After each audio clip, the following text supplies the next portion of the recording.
Now let's move forward. We have a guest speaker here, Alexander Gribenko. Please welcome him on stage.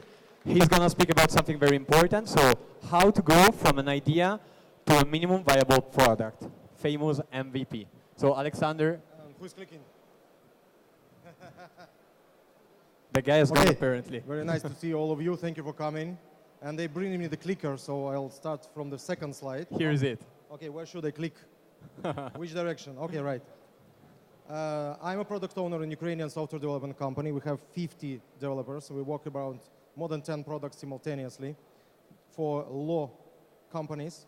And I'm going to all the conferences for 2 last years.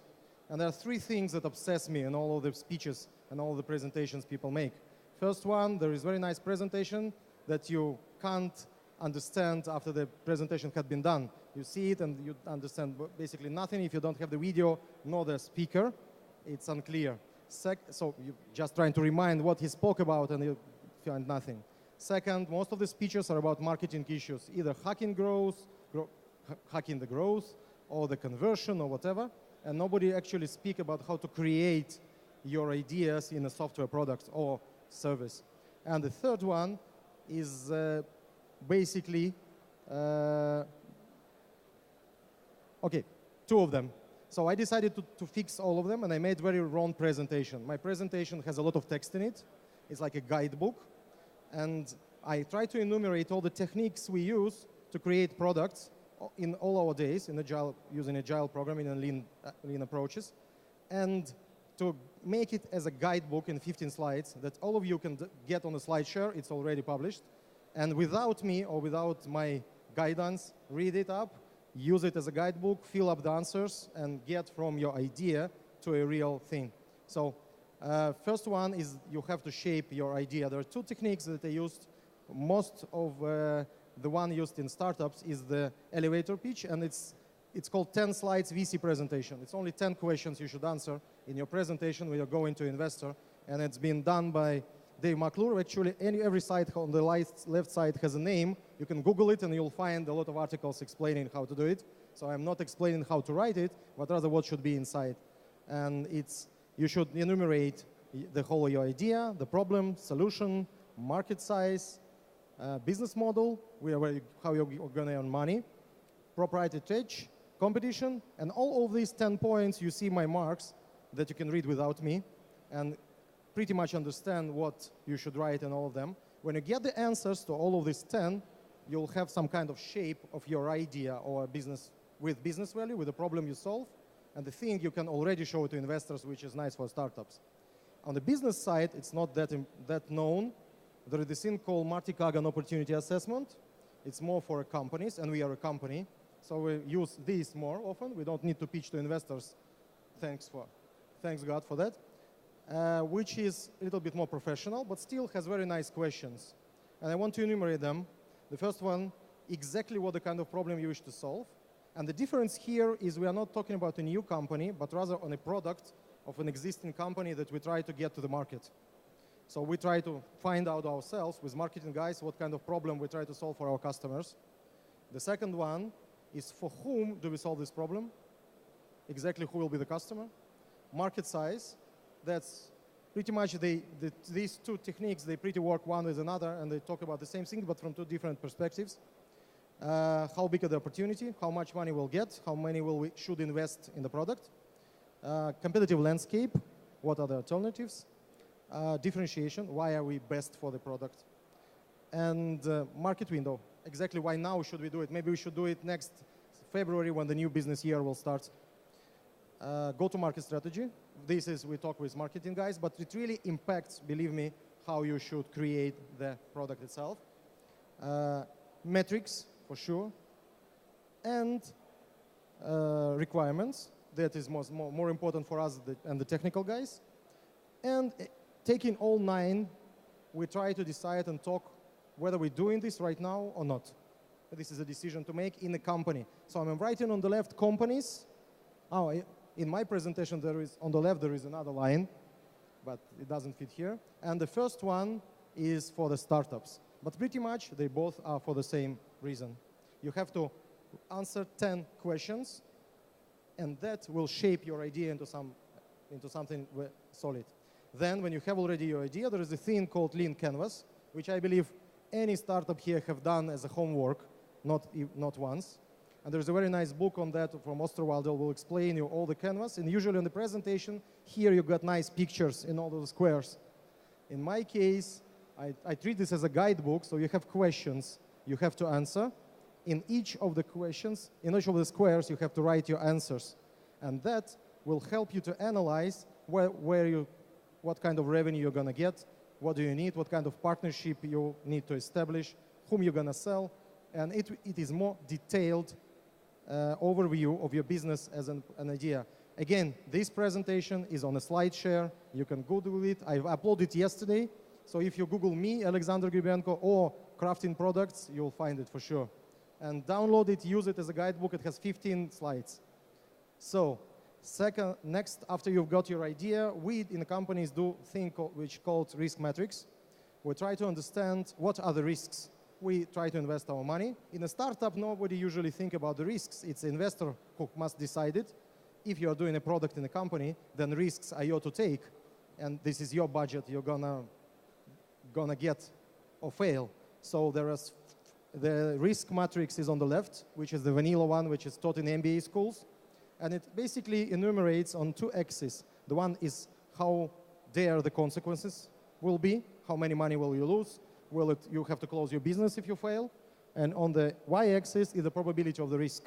So you map your product somewhere in these 4 squares, and based on the square you get, you take your actions accordingly. If it's right, then you avoid the risks, or you're trying to transfer them. Again, if you'll write down in Google risk matrix, you'll have nice articles about it.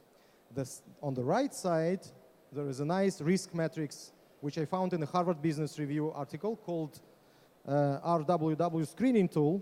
You get it in Harvard Business Review, which maps the risks based on the left one maybe for the startups, but right one is very nice for the companies. The probability of failure, which depends, and it maps the probability and percentage based on 2 axes. One is intended market. Are you going to a new market or in a market you already stay in it? Or you know a market. And the second was how new the technology is. So startups, obviously, on the right upper corner, and the risk is very high. And you know 95% means only 1 of 10 will survive. But this is very nice metrics that you can use. And the article itself, which I'm, again, mentioning for your references, for your reading at homework, will help you to get a technique how to work with it. After we measured the risks, and we decided we're taking the risk, or we're avoiding them, or we made the contracts to cover them, we go to think about our users. To get the users, we use the term which is called persona. Persona is kind of a guy who we think will use our product. And it's not a real person. We're just trying to make a cumulative picture of a person that will be our customer. And we use it and enumerate, answering again the number of questions which are already here. You can take this map, answer the questions, and you see the persona usually has a picture, because we try to affiliate, to get close, to love the guy. We love our customers. So you need a picture. It can be a girl or a guy, his age. We usually use some kind of name, which is realistic one. And you write enumerate details, relevant, and we have the questions you have to fill in, and the goal, why the customer want to use your product. So you have to understand, because if you can't answer this goal, then this is not your customer for sure. After you've done it, the whole idea is you should relate to your customer as much as possible. There is some kind of bond that have to become between you and your customers. Usually we have 3 to 4 personas for each product, which can be in our products, it's either lawyer or accountant or the manager of the company. We work on the B2B market. So we have some kind of explanation who they are, what they do, what the problems they solve, and why they use our products. If you can't find a way, there is a nice question, how do we find these customers? How we combine all these possible people into 3 personas? And there is a technique called behavioral mapping. And there are 3 ways to do it. First one is to go by the long tail, which is research. You have to arrange interviews, do some surveys, get some work with marketing to do some targeting and find the markets. Then you get models. You identify what people do. If we're talking about ticket side, then usually they are buying tickets. So they have to select the date, or depending on the persona, it can be either people buying tickets for themselves or the secretary buying the tickets for the owner of the company. This is two different personas. It's behavior-based. And then we try to write down exactly what the people will do with our product. I mean, if I want to buy a ticket on the traveling site, then I get to open the site for sure. Either I had to register beforehand or I have to find a flight. Then I have to order the ticket, I have to pay, and then the ticket should be sent to me. So we write it as a scenario of some kind that explains what exactly this kind of people, kind of customers, we call them persona, will do with our product. If you are too lazy or too tired or don't want to go all the long way, there are two techniques that can help you do it fast way. And I know the startups, not that lazy, but they don't have neither the time, nor the effort, nor the money to go the long way. So either you do it goal-oriented, so you try to establish 2 or 3 goals that people try to solve with your product, and then you map them, like on the left side, you write name, then you write his goal, he wants to buy a ticket, and then you find what motivates him to use your product, and you use the left side, and you map the people using their goals. Or there is very nice technique, which is coming from the marketing, that you can map the personas and people based on their buying style. So this goal divide based on their decision and what influenced their decision. Either it's emotional logic, and the second one is a fast decision maker or slow decision maker. You can easily divide any of your customers into 4 groups, which are spontaneous buyer, I just browsed and found something I want and I bought it, or humanistic, which takes a long time to make decision and very emotionally attracted to the product. He has to know the brand or whatever. Or if they use logic, then they either are competitive and they know that your product is cheapest or whatever, or they use methodological analysis and take the long time, and there is a theory of 7 contacts you have to do with your customer in order for him to buy in sales. So you can either use the long way, and I'll talk about it right now in more detail, or you can use the 2 techniques that will help you to create these customer profiles, or we call them personas. Next, there is one very important article I had found in TechCrunch about interviewing customers, because the long way is to talk with your customers, and all of the books that you'll read on startups, Startup Owner Manual, or Lean Startup, or whatever, will tell you to get out of the building and talk with your customers, supposedly, because only by this you can get real impression of whether they want you, or they like you, why they need your product, or why they need not. But there is a set of rules that you have to adhere to get the real results. The most obvious mistakes are written here, and on SlideShare, I had a space to put all the explanation for all of these rules, how to solve it, but I can join it up into one point. The worst thing in interviews is people trying to be polite with you. The best error startups made, they come into their relatives and say, hey, I'm a nice guy, I am your son, mother, and I have very nice idea for a startup. Will it succeed? And the mother usually says, for sure. Will you give me money for that? Yes, maybe. Okay, the same thing happened with your customers. They're trying to be nice, trying to be polite, and they lie to you most of the time. So the worst problem is people trying to be polite with you. And to get useful information, you need to get in honesty, not a politeness. And there are 9 problems. Usually, whatever people say they will pay for your product, they are not going to pay. If somebody say that I wouldn't use it, but somebody will, nobody will use it.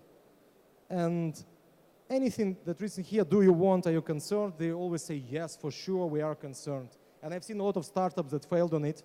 They've been asking customers, and they've been doing it right by the book, but they got the answers, polite answers, they made them wrong. They asked whether they will pay, whether they will commit, and everybody said yes, and they got zero sales. So on a SlideShare, based for each of these points, you'll get a short explanation that says how to change your behavior and how to ask questions differently in order to not be influenced by this politeness.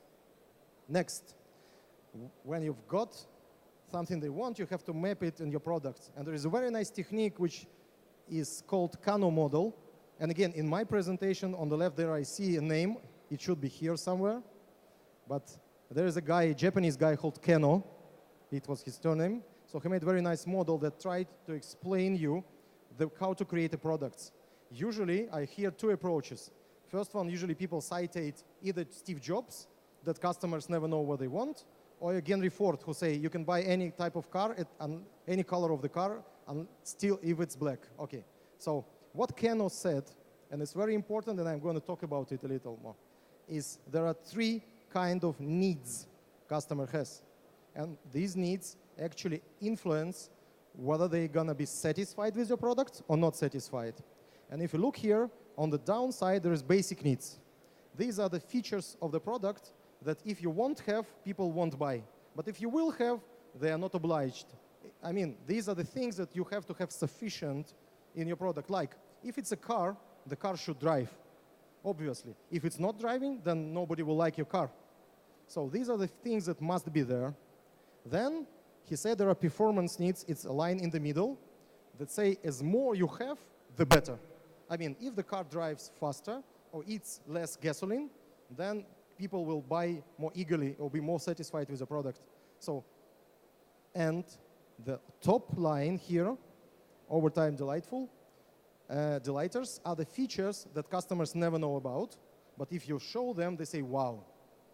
Like imagine 10 years ago, you show somebody that a car will have a map that will show you the way to your destination 10 years ago. And if you show somebody that car has it, everybody would say, wow, I'm going to buy this car for sure. So the delighters, the important fact about these three types of features you're going to sell that will delight your customers are that people don't know neither the basic ones nor the delighters.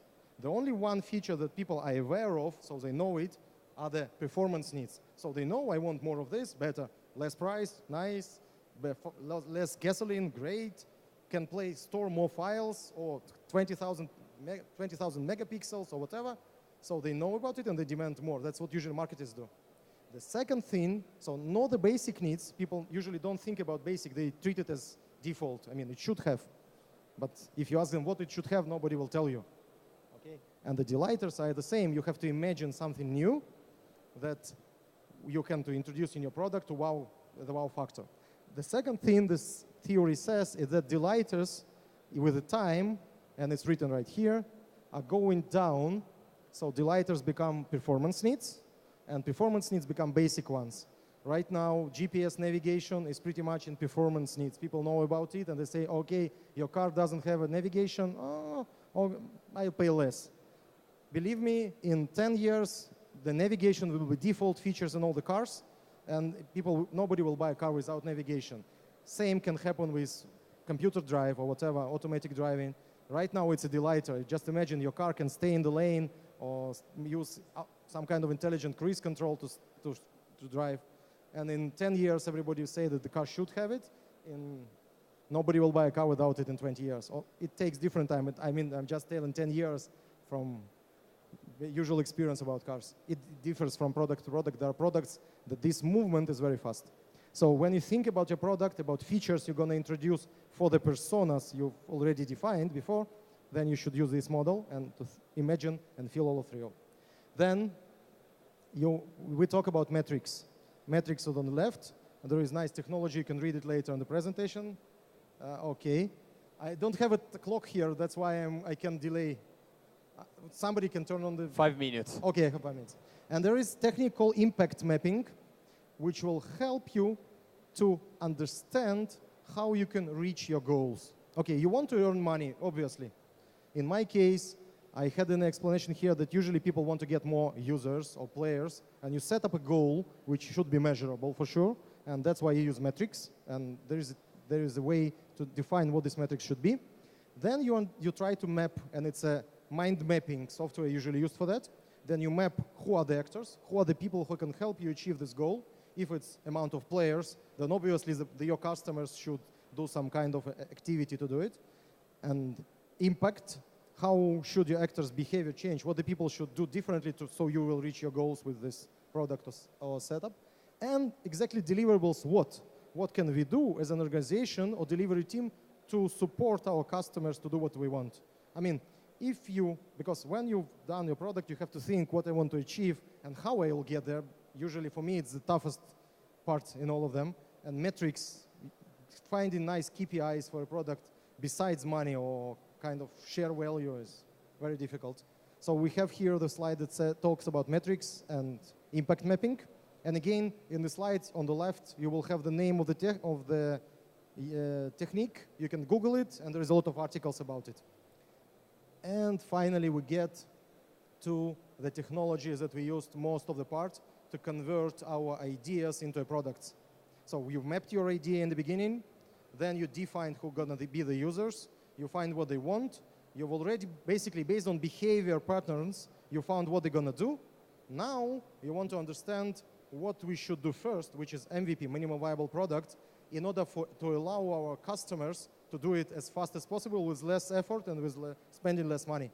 So we use a technique called story mapping, which pretty much, this has a very nice picture slide later on in the next slide, which is, there are three things. First of all, we write stories. Story is pretty much the same as feature, but described based on the behavior. Person should get on the website and register. This is a story. A registration process is a feature. So you just look at the features based on the activities customers will be making, your personas will be making. So you should define the stories, and this is the explanation what the story is. Then it's explanation how you write the stories. Stories is about doing tasks. I mean, usually people don't use your product because they just want or emotionally a very nice one. They usually try to accomplish something. So all your stories should have some relation to your tasks. You should write it down in that way, and there is a way to write it. And then I had to put it here, the three basic ways to create this story map. And you can read about story mapping. It has very nice trainings that you can read about it. And there is either you do interviews or brainstorming, or you gather all your team and do narratives. And then what you get, and by the way, you have reference for the story mapping here in the slide share you can get. There is a PDF file which is written in a comics style, that you have a comics that explain you how to do this. All this technique is explained. Or you can get very nice coaching and training on that you get something like this. First of all, you map the features and the stories that people do from left to right based on the process flow. I mean, first somebody has to register, then he can make an order, then he have to pay, and then he get the product. Then you try to detail them as much as possible and based on what they consist of. And then you try to rearrange them. You try to push to the top the most important ones that you consider are the most important. And you get to put the lower, each story is a square. And again, there is a way how to write it down and explanation. But each square here we usually sticker notes actually to write them on a map or on a wall or on a whiteboard. So we take a sticker, write something on it, map it, and then you can map them that you push the most important up and the less important down. And this will be your map for your product, how you'll move. First, you'll cut here. So the only first row will be done. Then you can map the next iteration, which will be the, let's say, first release. And then you'll decide what to do next, and then what you'll do next. So you go, when you create your products, you go from top to down, from most important to less important, and each line actually is some kind of workflow or a process that your user is making. So this has very nice comics. It has very nice trainings. You can use it, Google it. You'll find a lot of information. It's very important when you want to go for products. And there is a way, I put it here, when you get deeper into it, there is a way to interact with stories, and there is very well specifics. Usually, the biggest problem you get with the technique is you write a lot of in one square. You write user registration. So usually user registration is something that you don't know. It can consist of sending an email, generating a password, getting a confirmation by email or whatever. So there is one technique called breaking up the stories. So you take one piece of functionality and try to cut it and divide it into smaller pieces till it will be manageable. There is stories that you don't know how to cut. We call them epics. So there's something huge like, I don't know, B2B sale or whatever. Nobody knows what is it and what it consists of. So you just put them as a big one, and then you try to think on how to slice it. And this is exactly the way, what kind of rules you can use or how you can slice your stories into more manageable pieces. You can't eat an elephant in the whole. My best saying that I say, the product owner, you should eat it by parts. And the last one, this is pretty technical, and I'm almost done, is that your story map will become your first tasks for your developers, and we call them sprint. Sprint is the way you work with your developers. And there are things that you must do when you get already your map and you pretty know what you're starting from. There are things that you should do with your developers before rushing into coding and doing stuff. Usually, you should make some working arrangements. There are things here that say definition of done. The biggest problem with programmers will have, they tell you it's done, but it doesn't work. So you have to write when exactly something that they decide they've done already is done. And there is definition of ready, working schedule, anything else. And here are the we wrote down that usually you have to synchronize your vision before. So you have to explain the developers how they should go from your ideas to solid things. And they have to understand pretty much what is the goal is, what is the vision. And you have to explain them. And basically here is everything you need to do with your developers after you have your first minimal viable product. And that's all. I hope I'm in time, and I wish you a pleasant lunch. Any questions? Okay, if somebody wants to ask me about these techniques or whatever, or our products or how we use them, our booth is right there, Liga Zakon, and you can come and ask me questions. Thank you very much, Alexander.